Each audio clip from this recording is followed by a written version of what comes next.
Hiya guys, Freddy here. Welcome back to another retro adventure.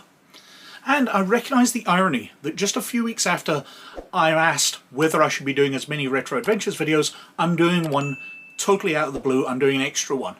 But that's because this adventure I was totally intrigued by. Because a couple of years ago I covered the adventure The Sinister Secret of Saltmarsh, which was the very first adventure I played back in the early 80s when I first got into Dungeons and Dragons. I mentioned that I was interested in it, I knew one of the guys at school played it, and he invited me along that weekend, so I played it as a dwarf thief.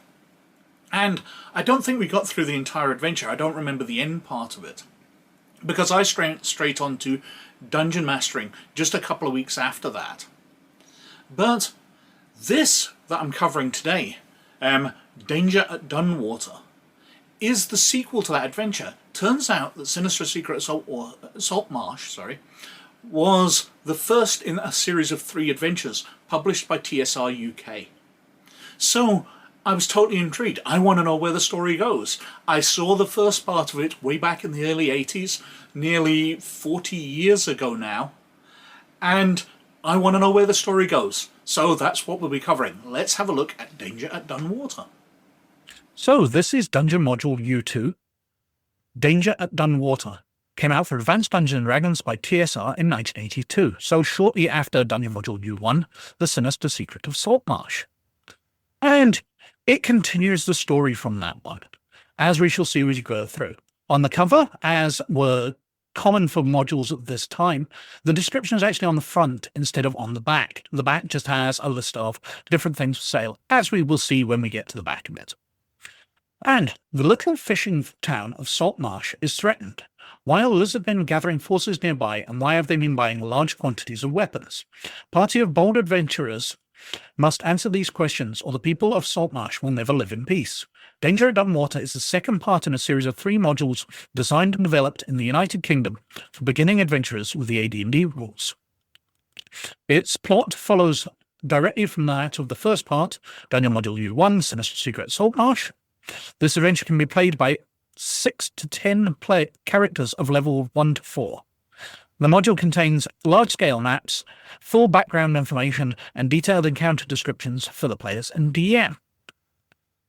Now, this is a copy printed in the US. I don't know whether they were all printed there or some in the UK. Doesn't matter, they're all identical. And this is following on. The Sinister Secret of Saltmarsh. The players were hired by the town council of a small town, Saltmarsh, and they explored a haunted house, only to discover that it was a bunch of pirates and smugglers who were pretending to be ghosts to scare people away from the abandoned building. And they were using the caves beneath it to smuggle weapons.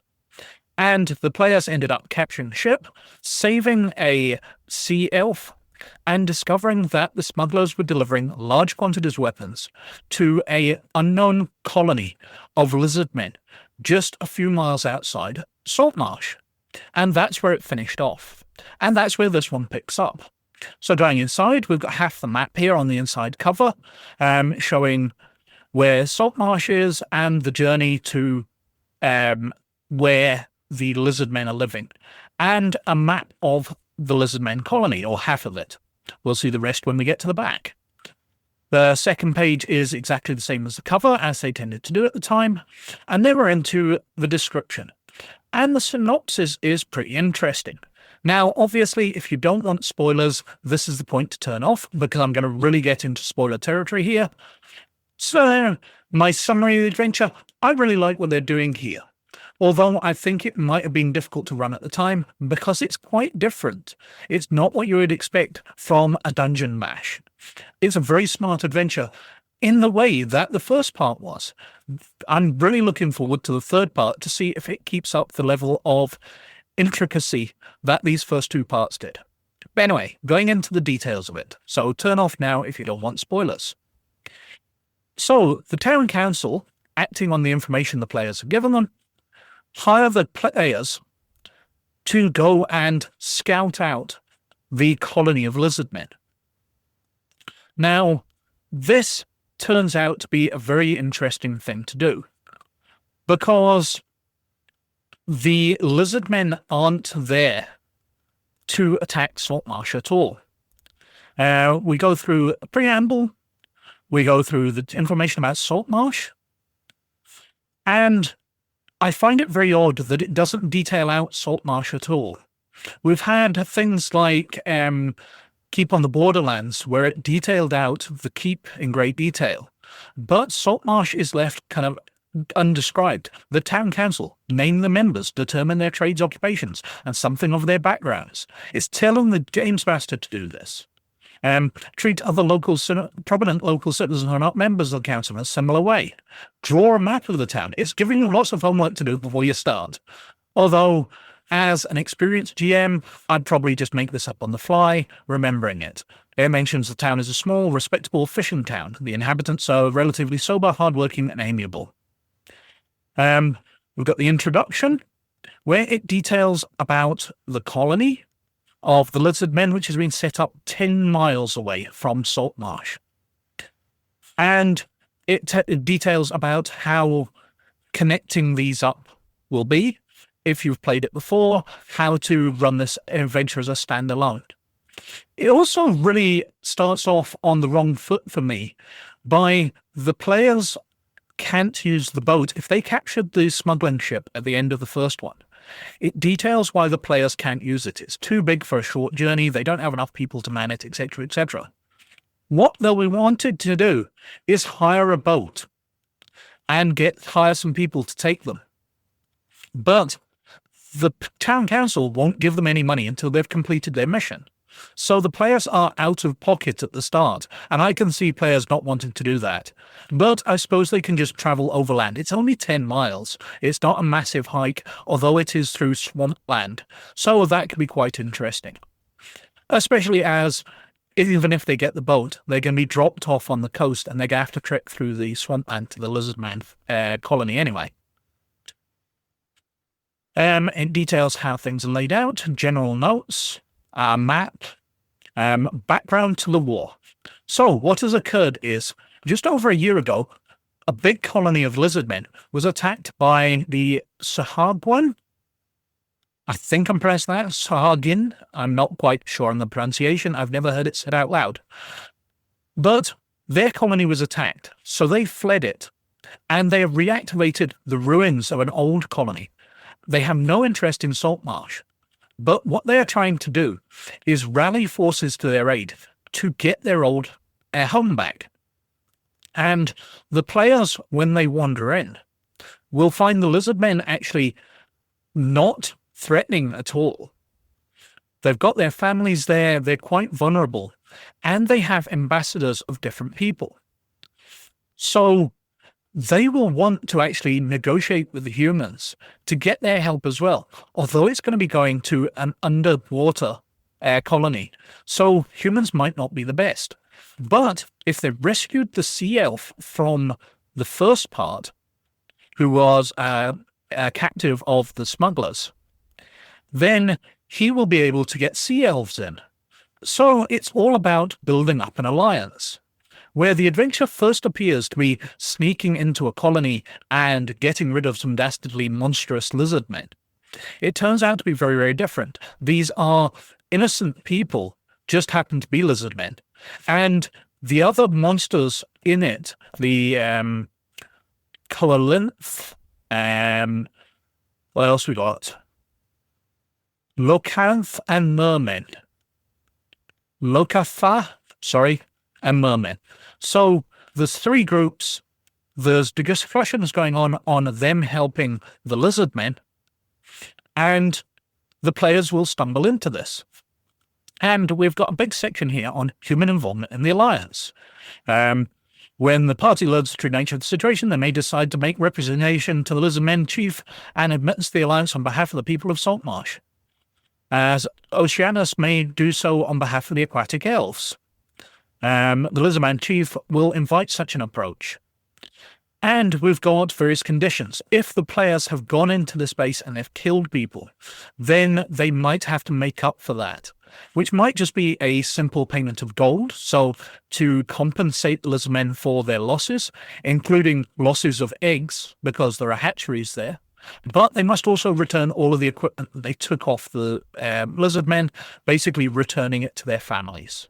But there's a further section fleshed out towards the end where if you want to give them a challenge where the lizard men will test them to see whether they're worthy of being forgiven of the deaths. We carry on. There's different options, special notes. The Dungeon Master must on no account reveal to the party that the lizard men constitute no real threat to Saltmarsh. We've got the section on formalizing the alliance, the lizard men's political structure, journey to the lair. So we're getting on to traveling to the lair. We'll be going across. We've got different encounters on marshland, giant constrictor snakes, poisonous snakes, giant frogs, normal crocodiles. We've got an ambush by bullywugs, which will notice that the players are traveling across their territory and ambush them. Then we're into the standard dungeon features of the Lizardmen colony. Personal possessions, different encounters within it, replacement of losses. Now, this is quite an interesting one because it builds up much like the lair of the steading of the hill giant chief, where the players, if they attack and withdraw to recover, heal up, memorize spells, etc., then reinforcements will come up and patrols will be replaced. So it mentions about that. Losses will be replaced by 50%, and wanderers will be encountered 1 chance in 6. Other conditions will be as the first retirement. And it gets worse as it goes on. And then we've got a key. So we've got entrance, guard rooms, barracks, armories, kitchens, all the sort of usual stuff. But this might never be used. If the players turn up and are willing to talk with the lizard men, then there's no reason for exploring all this and fighting your way through. There's no reason for you using it as a standard dungeon. It becomes something very, very different. But if you just fight your way through, we've got banquet halls, throne rooms, lots of nice boxed out texts here to explain everything. Although in a number of places it does say that the boxed out text is a starting point, you need to flesh this out. So this adventure is giving you a lot of homework. Not only had you to flesh out the town at the start, but you have to flesh out some of the locations. Shaman's quarters. What else we got? Chief Shaman's living quarters. Cave of giant lizards. Female quarters. The hatchery where the eggs are. A treasure room. We've got guard rooms, barracks, sub-chief's quarters, the chief's living quarters, the harem, the royal hatchery. We've got iron gates. Sorry, going back to the chief's quarters, we've got different books. So he's got the politics of power, the triumph of diplomacy, the occult properties of gemstones, a lizard language and common tongue grammar, and the nature of Sahagwin. So there's lots of clues in that room, if you haven't picked it up by then, that these are diplomatic lizard men. Anyway, carrying on, we've got some cells, underwater cells, because of course lizard men need to be submerged, so the lizard men wouldn't just put their own prisoners. If one of them had done a crime, they wouldn't leave them out of the water because they would die, so they've got water cells. Barracks, officers' quarters, lumber rooms. And then we've got the areas, so the Colinth pool, the Locath pool, and the Merman pool. So these are ambassadors. Now, one of the groups has already had discussions and is falling out, which is why the Lizardman chief would be very, very keen on the players, because he invited 3 people along and one of them's already abandoned the idea. They're not going to go along with it. So he's still got 2 sets of allies. But if he can get the sea elves and he can get the humans on board, then that will be a much, much greater chance of them being able to get their home back.